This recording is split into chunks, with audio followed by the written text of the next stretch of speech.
Hello à tous, bienvenue sur le podcast Gatéméry. Je suis Anne Guersard, votre hôte. Ce podcast veut porter un autre regard sur le sens que l'on donne à la réussite. Parce qu'au fond, qu'est-ce que réussir ? À quel moment on peut se dire que l'on a réussi notre vie ? Chaque semaine, en l'occurrence le jeudi, je vous invite à partir à la quête du sens de la réussite avec des invités aux horizons divers. Ils sont cadres supérieurs, entrepreneurs, sportifs ou encore artistes, mais ce qui les réunit, c'est qu'ils semblent avoir trouvé leur vocation. Pendant environ une petite heure, nous allons entrer dans leur univers pour découvrir l'envers du décor de leur parcours, notamment leurs questionnements, leurs doutes et leur processus de décision qui leur ont permis de redonner plus de sens à leur travail. Mon but est que vous tiriez le maximum d'enseignements de ces échanges pour vous en inspirer et ainsi vous rapprocher de votre propre réussite.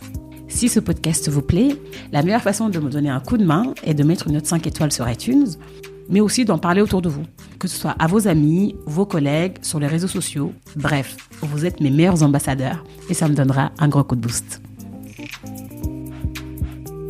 Pour ce nouvel épisode de Gatéméry, je reçois le chanteur, compositeur et écrivain franco-rwandais Gaël Faye.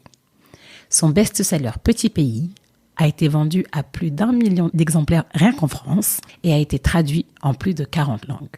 Le livre a été adapté au cinéma. Il est actuellement en salle dans toute la France. Je vous invite à aller voir ce chef-d'œuvre, à la fois profond et doux.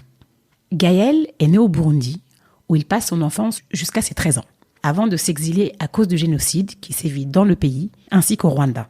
Arrivé en France, il se réfugie dans l'écriture, qui devient très vite une passion dévorante, et entre dans l'univers de la musique avec son premier groupe de rap, Milk Coffee Sugar, qui marque le début d'un grand succès artistique. Mais avant de se consacrer à cette carrière d'artiste, Gaël travaille dans un fonds d'investissement à Londres, où une carrière de banquier allait dessiner son destin. C'est cette partie de son histoire qui m'intéressait, et c'est pour cela que j'ai voulu le rencontrer, afin de comprendre comment il a su prendre sa vie en main pour l'aligner à ses valeurs profondes et lui donner plus de sens, comme il le dit. J'ai adoré cet échange avec Gaël, qui nous force à nous regarder dans le miroir et à ne pas fuir la réalité brute de nos vies. Mais je ne vous en dis pas plus et vous laisse écouter ma conversation avec Gaël Faye. Bonjour Gaël. Bonjour. Merci beaucoup d'avoir accepté l'invitation. Merci à toi. Je suis ravie de t'avoir sur Gatéméry. Gaël, tu as grandi au Burundi. Tu es venu en France à l'âge de 13 ans. Est-ce que tu peux me dire, quand tu étais petit, à quoi tu aspirais ? Tu rêvais de devenir quoi ? J'avais pas vraiment de rêve, mais je pensais que j'allais faire un travail manuel parce que mon père avait une entreprise de plomberie et que dans notre parcelle, il y avait des menuisiers, des plombiers, des mécaniciens, enfin, vraiment des gens qui travaillaient avec les mains dans le cambouis. Donc, j'aspirais pas du tout à un métier, on va dire intellectuel, enfin de bureau ou qui me demande d'utiliser mon cerveau, mais plutôt mes mains. Donc, c'était plutôt à ça que je pensais quand j'étais petit. Ouais. D'accord, ok, intéressant. Quand tu arrives en France, tu vas au lycée Jules Ferry à Versailles et tu intègres une école de commerce juste après pour décrocher un master en finance, Ouais. qui est assez classique, école de commerce finance.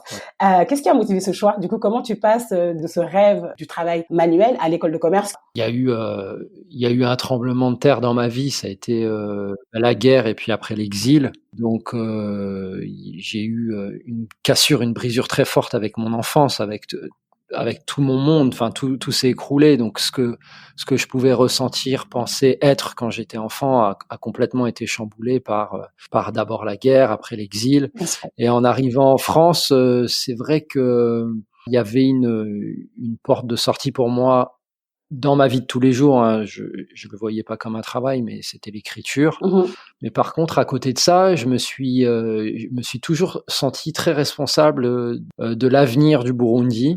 Et parce que aussi, mes amis étaient burundais ou bien rwandais, mais on avait grandi dans la région et on avait eu la chance, pour beaucoup quand même, de partir en exil. Et puis aussi, il y a eu cette envie, ces discussions de se dire qu'il fallait qu'on fasse quelque chose, qu'on pouvait pas simplement être en exil et mener une vie pour nous. Donc forcément ça passait par faire des études qui pouvaient servir. D'accord. Du coup, l'école de commerce, c'est un peu une voie de sortie pour se dire on peut tout faire plus tard et changer un peu la donne, quoi. Oui, ça c'est quand on manque d'imagination, c'est ce qu'on se dit. Un petit peu comme cette idée que pour construire une société, il faut seulement des médecins et des ingénieurs. Voilà, moi, il y avait quand même un discours qui était très fort autour de moi sur ça. Je pense que je manquais d'imagination par rapport à mon propre futur. Il y avait des voies qui me paraissaient évidentes pour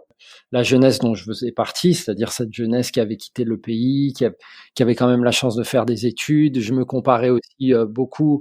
On se disait avec mes camarades que nous, on avait la chance d'aller à l'étranger. On avait la chance, on utilisait même l'expression, on pouvait avoir la chance de piller des études et de les ramener comme un trophée, comme quelque chose qui nous aiderait à faire avancer nos pays. Enfin, c'est très présomptueux.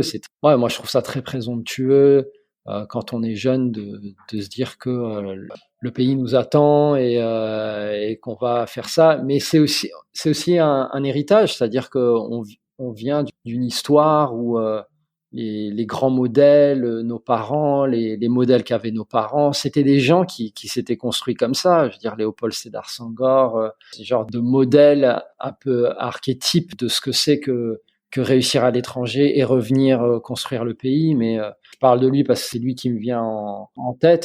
Voilà, c'est quelque chose qui est quand même très présent, je trouve, encore aujourd'hui, hein, sur le continent. Bien sûr. Et souvent, donc, c'est au détriment de se questionner sur ce que nous, à notre petite échelle, en tant qu'individu, ce à quoi on aspire, qu'est-ce qui pourrait nous rendre plutôt heureux. Donc moi, j'ai été, je dirais, en pilote automatique. Et puis en plus, disons que pour moi, les grandes études, finalement, ça peut être dur, mais c'est très rassurant. Complètement. Parce qu'on est sur des rails. Donc c'est dur parce qu'il faut passer des examens, parce que il y a la pression, etc. Mais au final, il n'y a pas ce vertige qui est de se regarder soi dans un miroir et de se demander vraiment qu'est-ce qu'on va faire de notre vie. Exactement. Non, mais c'est ça, c'est un peu la fuite, en fait. C'est un peu, t'as une route toute tracée, une voie royale, et tu la suis et sans te poser de questions, en fait. Exactement. Et puis, c'est d'autant plus compliqué quand on fait des études prestigieuses, entre guillemets, parce que ensuite, on renvoie aux gens autour de nous, à la société, à la famille, au cercle amical, quelque chose d'assez valorisant. Et donc, on peut aussi donner le change, c'est-à-dire faire croire que tout va bien. Exactement. Ouais. Ce qui n'est pas le cas, par exemple, pour un artiste, parce qu'un artiste, en gros, on va lui dire, tant que que t'es pas connu par tout le monde, c'est comme si tu avais raté ta vie. Donc, alors que un avocat ou un médecin, simplement le fait d'être avocat ou médecin, ça suffit à rassurer et à donner un vernis de respectabilité. Et donc, on peut comme ça faire semblant. Enfin, moi, j'ai vu, en tout cas dans le monde que j'ai côtoyé après mes études, j'ai quand même travaillé 3 ans en entreprise. J'ai vu beaucoup de gens faire semblant. Ouais. Juste après tes études, tu as fait un fonds d'investissement à Londres. Ouais. Quand tu y étais, déjà, quelles ont été tes premières impressions et à quel moment tu t'es rendu compte, en fait, que c'était pas fait pour toi? Alors, ça s'est pas passé tout de suite. Alors déjà, moi, mes études, on va dire des études de chiffres, d'économie, de finance, déjà, ça a pas été une évidence tout de suite. Ouais. J'ai fait comme beaucoup de gens, je suis allé voir une conseillère d'orientation quand j'étais en terminale. Et je me disais, pourquoi pas des études de lettres et de philo. Enfin, moi, je disais que j'avais des références aussi de grands intellectuels africains. Donc, pour moi, Aimé Césaire qui fait Normal Sup. Voilà, je me dis, pourquoi pas aussi aspirer à ce type d'études plus axées vers les lettres, parce que c'est ce que je ressentais en moi. Mais tout de suite, on m'a fait comprendre que les lettres, ça voulait dire le chômage quasi assuré. Le fameux bac L qu'il faut pas faire, etc. Ouais, c'est ça. Donc tout de suite, j'ai mis ça de côté et puis quand j'ai fait mes études en France, j'avais toujours des difficultés à trouver des stages. Et comme par hasard, je me rendais compte que dans mes promotions, les 2 seuls qui avions du mal à trouver des stages, on n'était pas super couleur locale. Et donc, je me suis un peu monté le cerveau là-dessus. Je ne sais pas s'il y a tort ou à raison, j'en sais rien, mais en tout cas, il considérait que le monde de l'entreprise en France était raciste. Et comme j'avais pu faire un stage d'observation à Londres où j'avais eu un maître de stage qui avait des dreadlocks, qui était jamaïcain, qui roulait en Bentley, il m'avait fait rêver. Trop bien. Et donc je me suis dit, non, en fait c'est là-bas que ça se passe pour quelqu'un comme moi. Donc je suis parti. Et au début, vraiment, moi la première année, ça a été presque une euphorie, quoi, d'être à Londres. J'avais l'impression d'être à l'endroit où il fallait. Et puis je me sentais, comme en plus dans ma promo, j'étais le seul à être parti travailler à Londres. Donc j'avais aussi une fierté comme ça de me dire, tiens, ils ont pas voulu de moi en France, mais moi j'ai réussi à faire ma place à la City. Et puis j'ai déchanté surtout par rapport à la routine. Je me sentais entravé. J'ai déchanté aussi par rapport aux tâches que j'avais à faire. C'est-à-dire que moi, je m'étais toujours dit, avoir un bac plus 5, c'est faire partie d'une élite. Enfin, j'avais pas autour de moi beaucoup d'amis qui étaient arrivés jusqu'à là où j'étais. Et puis, j'ai commencé à ressentir que non, finalement, c'était pas mon intelligence et mon imagination que l'entreprise attendait. C'était une forme de profil de gens qui acceptent de faire des choses. Et puis aussi, il y avait des tâches très répétitives qui étaient compliquées à comprendre parce qu'il fallait comprendre des logiciels. Pour comprendre des logiciels, il fallait forcément avoir beaucoup de connaissances. Mais une fois qu'on comprenait les logiciels, on reproduisait les mêmes tâches, un peu comme un ouvrier. Enfin, moi, j'avais l'impression d'être un OS. En plus, il y a eu la crise financière qui est arrivée. Donc là, on est autour de 2007-2008, avec à ce moment-là beaucoup de nouvelles normes dans nos pratiques. On avait beaucoup d'audits. Il fallait énormément prouver les opérations qu'on effectuait. Donc, tout s'est beaucoup alourdi, mais vraiment énormément. Ouais.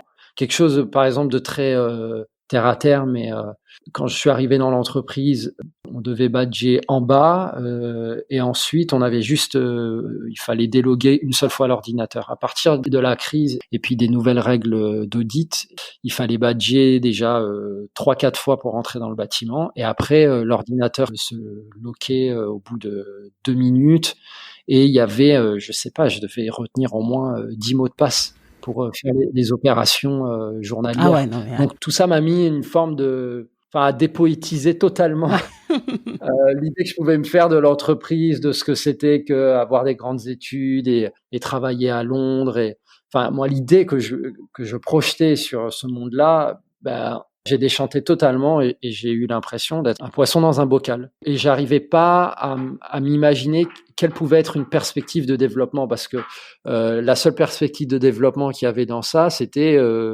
mes responsables, mes supérieurs hiérarchiques. Et eux-mêmes, pour moi, étaient entravés par les mêmes choses qui me gênaient. Ouais.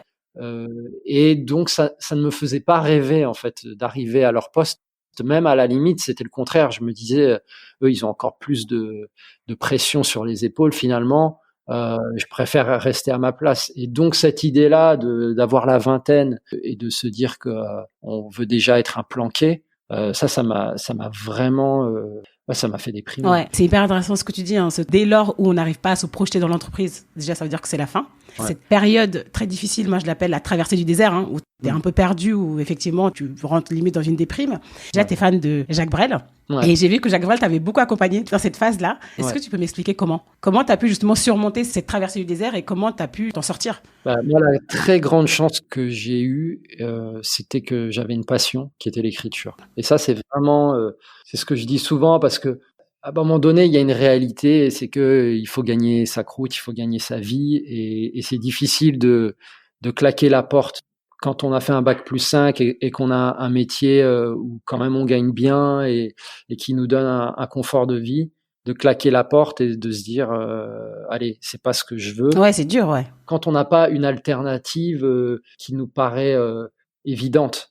Et moi, mon alternative évidente et un peu suicidaire, c'était l'écriture. Et moi, j'aimais écrire.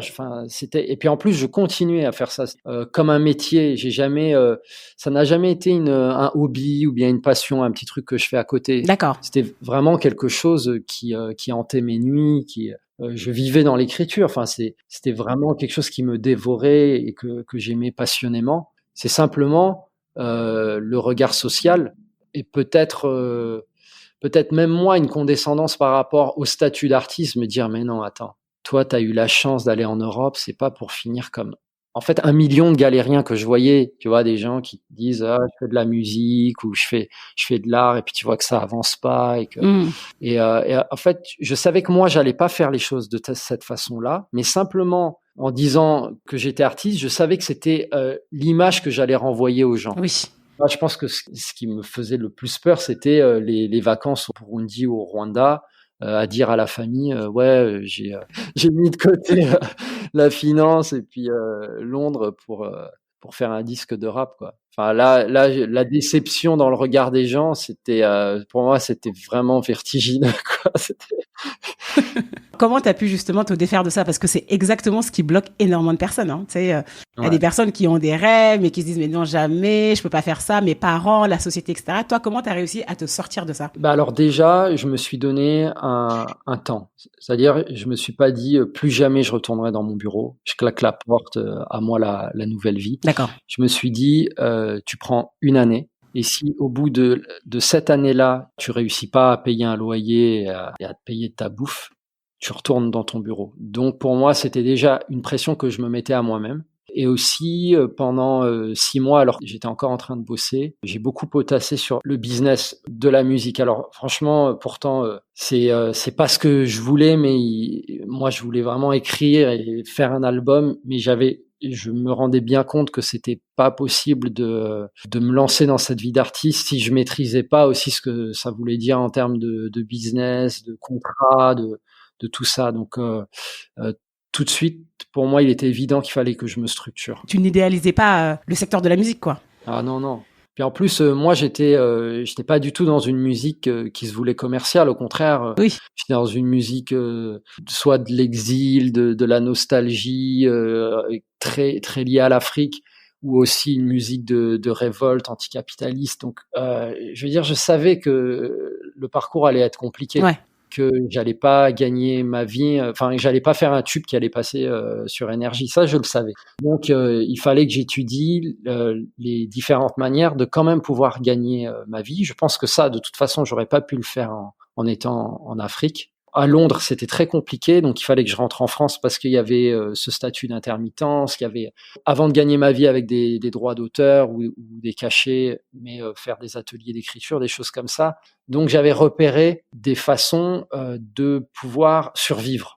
Après, ça voulait dire que je divisais par 5 voire 10, ce que je gagnais, Bien sûr, mais après c'est des sacrifices aussi, mais tu savais pourquoi tu les faisais. ah ouais, c'est ça. La chance que j'avais, c'est que j'ai pris la décision rapidement dans ma Tu avais vie. quel âge? Quand j'ai pris la décision, j'avais 26 ans. D'accord. Et je suis sorti des études à 23 ans, donc j'ai bossé 3 ans et j'avais 26 ans quand j'ai pris vraiment la décision. Je veux dire, pendant 1 an, je vais faire ça et donc j'avais pas par exemple, un crédit, trop important. Ouais, j'avais un petit crédit étudiant, mais c'était rien du tout à rembourser. Oui.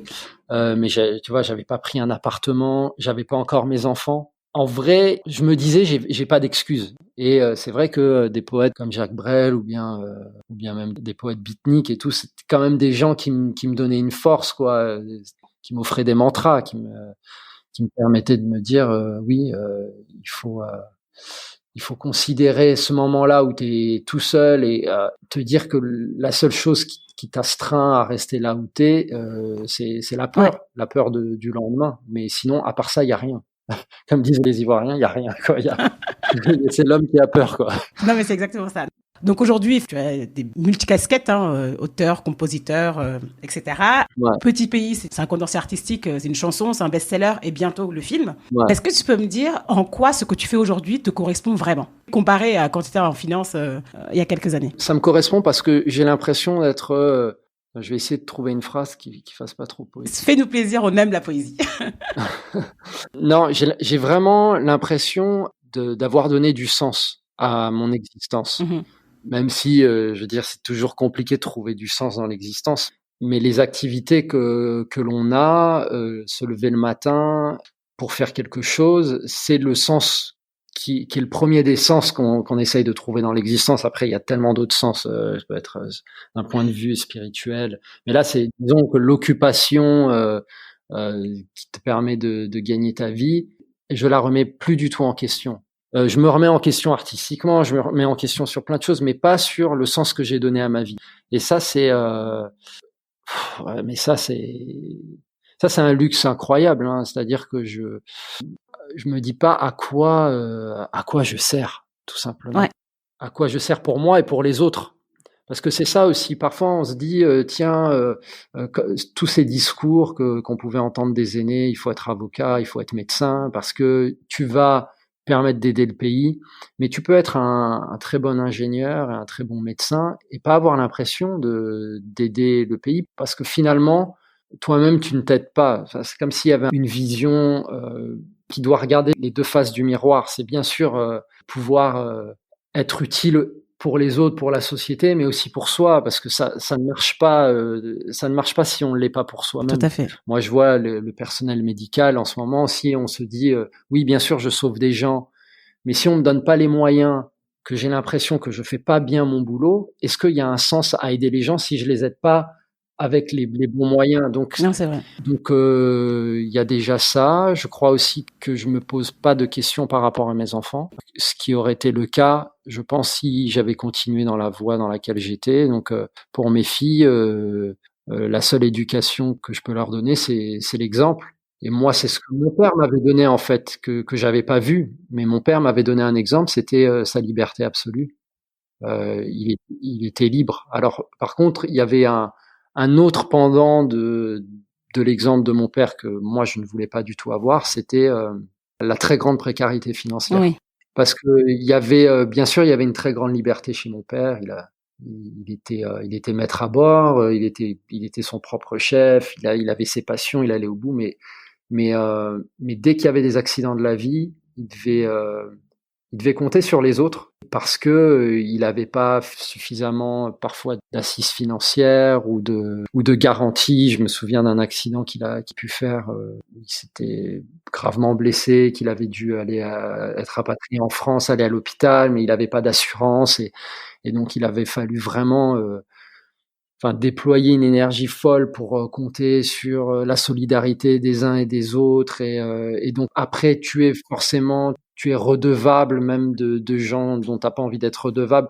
Voilà, c'était surtout ça qui moi m'angoissait dans la liberté, c'était de devoir être redevable de gens auprès de qui j'avais pas envie d'être redevable. C'est quelque chose que tu sais et du coup tu t'es aussi backupé pour. Ouais. C'est quand tu me disais tout à l'heure que tu avais bien étudié le marché, etc. C'est quelque chose qui t'angoissait tellement que tu t'es préparé pour ça aussi. Ouais, c'est ça. Ouais, exactement. C'est-à-dire que moi, je voulais bien la liberté, mais une liberté totale. Mais pas à n'importe quel prix, quoi. Ouais. Pas une liberté à demi, quoi. Pas devoir dépendre des autres pour vivre ma liberté. D'accord. De toute façon, toutes les libertés sont toujours, enfin, comme on dit, la liberté, c'est jusqu'où tes chaînes te permettent d'aller. Donc, on n'est jamais libre absolument, mais bien sûr.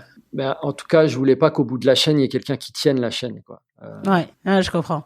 Quel est le meilleur conseil qu'on t'ait donné? J'en ai eu beaucoup, hein, à certaines étapes de ma vie. J'en ai eu des différentes. Je me souviens de ce moment où j'étais donc à Londres, très malheureux dans mon boulot, et j'étais allé en vacances au Burundi. Et je me plaignais beaucoup de ma vie dans mon bureau. Et c'était un moment où le Burundi sortait de ses années de guerre. Enfin, c'était encore très fragile. Donc les gens avaient été très marqués. Enfin, la vie était difficile. Et donc j'avais une amie qui vivait là-bas, qui avait traversé la guerre, qui était restée. Je me plaignais. Et à un moment donné, elle me dit, mais t'arrêtes pas de te plaindre. Pourquoi tu quittes pas ton boulot, tout simplement? Ouais. Classique. C'est vrai que ça m'avait. Non mais ouais, ça fait un petit électrochoc. Et c'était la première personne qui me le disait, mais pas de façon agressive. Enfin, il y avait un ton, il y avait une manière de le dire, et peut-être de sa position, et ça m'a mis un miroir face à moi. Et je me suis dit, mais quel enfant gâté je fais. Et elle a vraiment raison. Non, c'est ça. Ça, c'était un très bon conseil. Donc voilà, le conseil d'un ami qui vous veut du bien, mais qui vous dit une vérité logique. Logique, oui, mais en fait, c'est que quand on est dedans, on s'en rend pas compte. Ouais, mais parfois on en a besoin. On a besoin justement de ce miroir parfois. Et puis il y a toujours cette phrase que je répète toujours de Jacques Brel qui dit « Le monde sommeille par manque d'imprudence ». Et moi, je me sentais tellement prudent. Et je pense que la prudence Bon, elle est nécessaire forcément, mais je suis d'accord que le monde sommeille aussi beaucoup à cause de ça. Il faut prendre plus de risques, ouais. Aimé Césaire, il parle du ronron de la bonne conscience. Ouais. Voilà, cette façon d'être à feu doux dans la vie. Je pense que la vie doit être considérée comme une aventure. Et l'aventure, c'est pas forcément des choses exceptionnelles ou spectaculaires. C'est pas du tout ça, mais l'aventure, ça doit être la capacité à se questionner. Donc, le plus dur, je crois, dans la vie, c'est de se connaître, c'est d'aller vers soi, c'est de se tourner vers soi. Et c'est pas du tout ça que nous enseigne l'école, hein. Même quand on fait de très longues études, on nous enseigne jamais à penser par nous-mêmes. Ouais, surtout pas en fait. Quand on fait de grandes études, en fait on a une voie toute tracée et c'est des questionnements qu'on se pose pas. Et le jour en fait on se regarde dans le miroir comme tu le dis, en fait c'est le bordel. Ouais. Et aussi ce sont des parcours tellement tracés qu'on n'a jamais eu d'échec. Et en fait ce moment de sentir qu'on va peut-être, on tend vers un échec, ça nous paralyse complètement. Ouais. Moi c'est ce qui m'étonnait beaucoup dans tous les gens qui vivaient un mal-être dans mon entreprise ou même des copains après qui me disaient toi t'as de la chance, t'as fait finalement maintenant tu vis de ta passion, ce que tu disais à l'époque, tout ça. Des gens qui n'osent pas faire le pas alors qu'ils n'ont jamais connu la faim, qui ont toujours vécu sous un toit, je veux dire, n'ont jamais dormi dehors. Cette façon d'être paralysé, de se circonscrire à soi-même, de jamais faire un pas de côté. Ouais. C'est terrible. Enfin, c'est vraiment terrible. C'est des usines à regrets, en fait, ces personnes-là. Donc, c'est exactement pour ça que je fais ce podcast. Hein. Mais t'as raison, parce que moi, ça me paraît évident maintenant, parce que c'est un long processus. Mais effectivement, peut-être que ton podcast, il y a des jeunes ou moins jeunes qui vont écouter ça et ça va peut-être... comme cet ami, moi, qui me dit mais pourquoi tu pars pas ou Exactement. Voilà, ça va peut-être allumer une petite lumière, quoi, se dire tiens.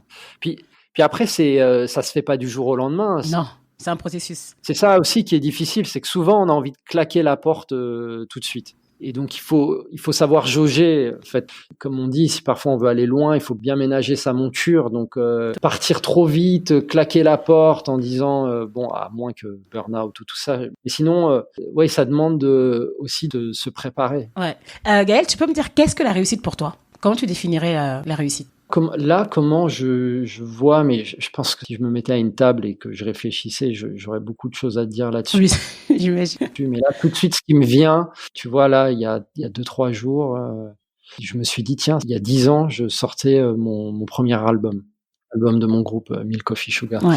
Et pour moi, la réussite, c'était de dire, mais depuis 10 ans, t'en as fait des choses.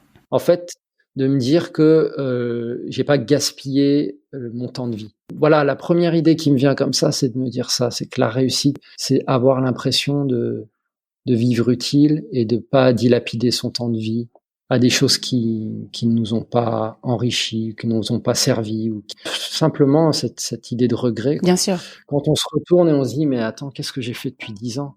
Par exemple, c'est le sentiment que j'ai quand je pense à mes études, parce que je me dis c'est terrible entre 18 et 23 ans, c'est des moments dans ta vie où tu pourrais faire tellement de choses. Et moi, je me suis assis dans des classes à écouter des cours et des profs qui me racontaient des choses qui ne m'intéressaient absolument pas. Et je me dis, voilà, pendant ces 5 ans-là, j'aurais pu faire tellement de choses incroyables. Simplement, ça, c'est ce qu'on se dit a posteriori. Au moment T, j'avais pas le recul nécessaire pour me dire ça. Oui. Parce que j'étais dans une autre urgence et que j'ai fait les choses telles qu'il fallait que je les fasse à ce moment-là.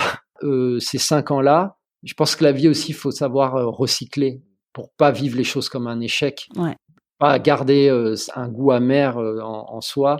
Recycler même ce qui n'a pas marché ou ce que l'on regrette. Bien sûr. Moi, j'ai utilisé ça pour mon art, quoi. Bien sûr. Effectivement, ce sont des années un peu perdues entre guillemets pour toi. Après, ça veut pas dire que pour certaines personnes, peut-être ça a du sens de rester dans ces bancs-là. Ah oui, bien sûr. Et aussi, je pense que ces années-là aussi t'ont servi en termes de compétences, en termes d'analyse, je sais pas, pour ton futur métier. Peut-être ou peut-être pas, parce que je me rends compte aussi qu'il y a des gens qui apprennent sur le tas, des gens qui n'ont pas fait d'études et qui finalement ont une approche beaucoup plus instinctive du monde de la musique. C'est vrai. Et donc qui ont plus d'imagination dans des modèles de business. Parce que alors moi, autant je peux avoir de l'imagination pour faire mes créations artistiques, autant au tout début, maintenant j'ai tendance à changer, mais au tout début, j'étais un peu trop scolaire dans ma manière de voir le monde de la musique parce que finalement, je raisonnais comme un élève d'école de commerce. Je me disais, ah oui, c'est vrai,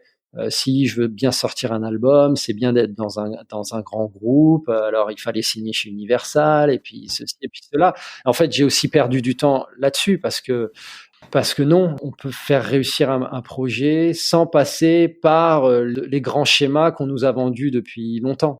Le schéma de avoir une maison de disques, un tourneur, ceci, cela, faire de la promo, être dans tel média, avoir un bon attaché presse, blabla, et enfin toutes ces choses où j'ai aussi perdu du temps. Enfin, où j'ai perdu du temps, mais j'ai aussi appris. Tout à fait. Non, mais t'as raison. Ça, c'est des enseignements. Mais c'est vrai, si j'avais peut-être pas lu tous ces bouquins qui finalement, encore une fois, donnent une manière un peu figée de voir le monde, j'aurais peut-être inventé. Et c'est ce qu'on voit aujourd'hui. C'est pour ça que le rap, c'est incroyable, parce que l'industrie du hip-hop, c'est de là d'où vient la grande créativité. C'est que des types arrivent et ils viennent avec leur instinct de survie, et donc ils créent des nouveaux modèles. On voit des groupes de rap qui font aucune promo, rien du tout, qui sont pas en maison de disques et qui remplissent des Bercy. Ils prennent complètement à rebours tout ce que les pros de la musique ont comme structure de pensée. Tout à fait. Non, t'as raison. Complètement. Est-ce que tu peux me dire quel est ton moteur? Qu'est-ce qui te drive dans la vie? Quand tu te lèves le matin, qu'est-ce qui te drive? Je pense que c'est la peur de la mort. Hein. C'est bête, hein, mais non, mais c'est vrai. C'est la peur de la finitude. Ouais. Donc, comme on est des êtres finis, c'est une chimère. On a l'impression, enfin moi j'ai cette impression que créer, ça va me permettre d'exister un peu plus longtemps, mais c'est complètement absurde, hein, parce qu'on sait très bien que il y a rien qui ne résistera au temps. Mais c'est cette ligne d'arrivée, c'est le temps qui passe, c'est vraiment ça qui me drive. Mais je le ressens pas comme parce que quand on dit la peur de la mort, forcément dans nos sociétés, c'est tabou, c'est un sujet tabou, donc Tout à fait vrai. on a l'impression que c'est pas du tout positif, mais moi je crois au contraire que c'est très positif de tous les matins se dire que qu'on est mortel. Complètement. Parce qu'à partir du moment où on se dit qu'on est mortel, on n'accepte plus qu'une journée s'évapore, qu'une journée se passe sans avoir rien fait de cette journée-là. Et c'est incroyable de dilapider des années de sa vie ou bien d'être avachi sur un canapé, à se dégoûter de soi. À subir sa vie, quoi. Voilà.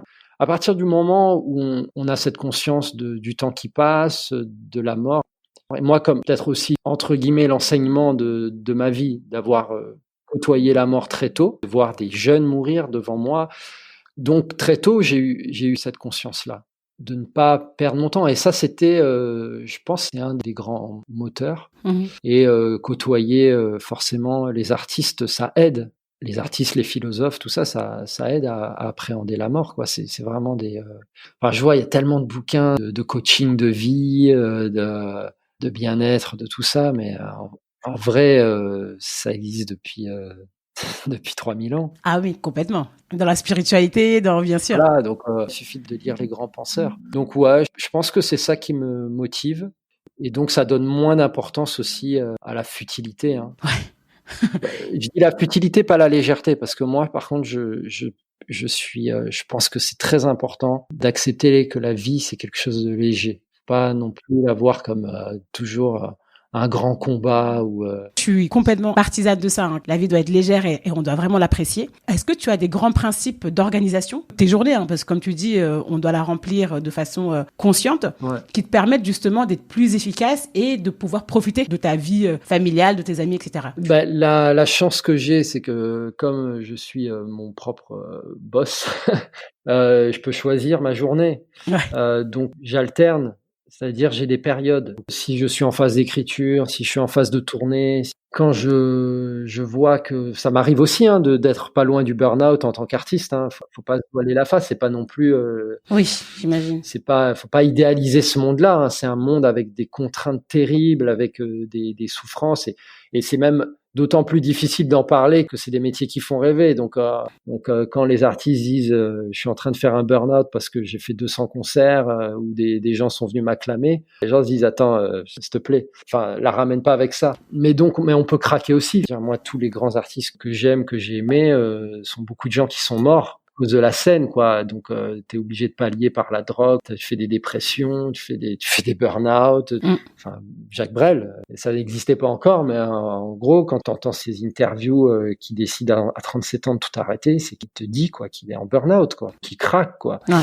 Donc, la chance déjà que j'ai, c'est que j'ai une famille, quoi. J'ai des gens plus importants que moi, qui sont mes enfants. Donc je suis pas là à me regarder le nombril. Parce que c'est la difficulté en tant qu'artiste. Un artiste qui gagne sa vie, aujourd'hui, dans nos sociétés capitalistes, ouais, c'est le schéma abouti du capitalisme, un artiste. Parce que tu es ta propre marque.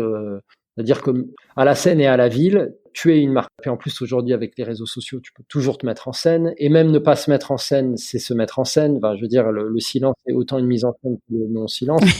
C'est vrai. Donc, tout fait que tu peux passer ton temps à t'observer. Exactement. Bon, la chance que j'ai, c'est que aujourd'hui, quand même, ma priorité, c'est l'équilibre de ma vie familiale, de mes enfants. Voilà, mais après, j'ai pas de journée type. Oui, j'imagine, oui. Là, je vais rentrer en studio, donc j'ai la journée type de studio. Ouais, je comprends. Mais c'est vraiment quelque chose que je prône vraiment, qu'on peut réussir sans pour autant se tuer au travail et faire des sacrifices personnels, en fait, tu vois. Ouais. Mais je pense qu'on peut se tuer au travail. Le problème, c'est que quand on travaille sans avoir de sens, ouais, on craque. Ouais. Et quand on fait le burn-out à ce moment-là, c'est vrai que c'est difficile de remonter la pente. Ouais, dans perte de repère totale, complètement. Gaël, est-ce que tu as quelque chose à ajouter qui te tient à cœur qu'on n'a pas pu évoquer, que tu voudrais faire passer aux auditeurs? Tu as donné quand même plein de conseils et c'était vraiment chouette. J'ai un conseil, c'est de pas tarder, pas attendre de faire une crise de la quarantaine. Bon, après, si on fait une crise de la quarantaine, je veux dire, c'est jamais trop tard aussi à 40 ans de changer de vie. Peu importe l'âge qu'on a, on peut toujours changer de vie, mais c'est-à-dire plus le temps passe dans quelque chose où déjà on pressent qu'on n'est pas à sa place, plus on dilapide son temps de vie. Et c'est tellement précieux, quoi. Vraiment, vraiment, c'est précieux et il n'y a pas d'âge, en fait. Moi, je sais que le discours qui peut m'agacer, c'est de dire, je suis encore jeune, j'ai le temps. Ouais. Non, on n'a jamais le temps. En fait, on n'a jamais le temps parce qu'on est jamais trop jeune pour commencer. On sait pas quand est-ce qu'on va partir, hein. Donc, faut pas se dire, j'ai jusqu'à la retraite. Tu sais pas, tu vas sortir, tu vas traverser la rue et c'est fini, hein. Ouais. Et ça nous arrive tous les jours. Donc, avoir conscience de ça, de se poser la question vraiment dans la glace, pourquoi je ne le fais pas? Et si la réponse est parce que j'ai peur, c'est pas une raison. Parce que la peur, c'est une émotion, hein, en soi. Voilà, c'est une émotion. La peur, ça se maîtrise. Ouais. Et donc, voilà, si t'as pas des enfants à nourrir, si t'as jamais connu la morsure de dormir dehors ou de la faim et de la soif, mais vas-y, fais-le. Parce que sinon, en fait, tu pourras t'en prendre qu'à toi. Et surtout, ne pas mentir à son miroir. Parce que les gens passent leur vie à mentir à leur miroir. Et avoir de l'humilité aussi face à soi, ne pas se comparer. Parce que comparer, c'est mourir. Comparer aux autres, c'est mourir.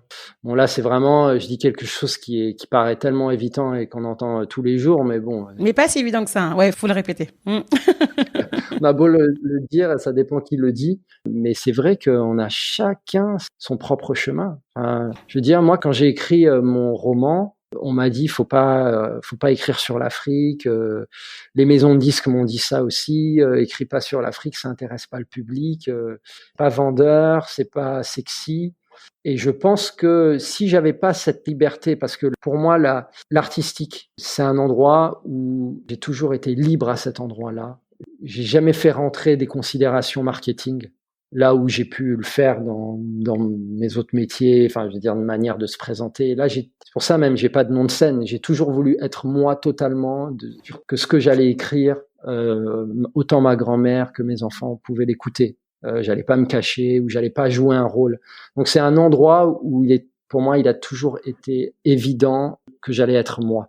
Donc, je pouvais pas me dire tiens, la maison de disques elle m'a dit qu'il fallait pas que je fasse des chansons qui parlent de l'Afrique parce que ça va pas passer sur Skyrock, alors il faudrait que je fasse une chanson avec un refrain comme ça, avec tel invité, en m'habillant de cette façon-là. Ça, j'ai toujours refusé de façon catégorique et je me suis dit là c'est pas grave, soit je crève la dalle, mais c'est pas grave. Ouais, mais c'est toi. C'est hyper important de repartir de soi, justement, et d'embrasser toutes ces facettes, en fait. Ouais. Et donc, mon conseil aussi, c'est ça, c'est de trouver un endroit où vous êtes intègre avec vous-même. un endroit où vous vous mentez pas, un endroit où vous essayez pas de Se travestir, ouais. de trouver des justifications. On entend souvent ça, les gens qui font des sports de concentration. C'est vraiment être aligné avec soi-même. Ouais, très important. Donc, je me présente au monde tel que je suis. Donc, c'est mon conseil. Si vous sentez que vous n'êtes pas tel que vous êtes au moment T, bien, commencez à vous dire qu'il est temps de changer. Sur ces belles paroles, écoute, merci beaucoup Gaël. C'était vraiment, vraiment chouette. Merci à toi. Bravo pour l'énergie que tu vas donner aux gens, pour cette initiative. Je pense que c'est comme ça aussi qu'on aide les gens à transformer. Tu as transformé toi-même ton burn-out en quelque chose de positif. Et ça, c'est très fort. Si tu peux aider les autres et projeter de cette énergie-là, le monde ira toujours un peu mieux. C'est ça. Merci beaucoup. Merci.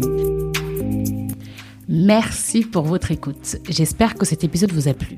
Vous trouverez toutes les références dont on a parlé sur le site www.gatemery.com.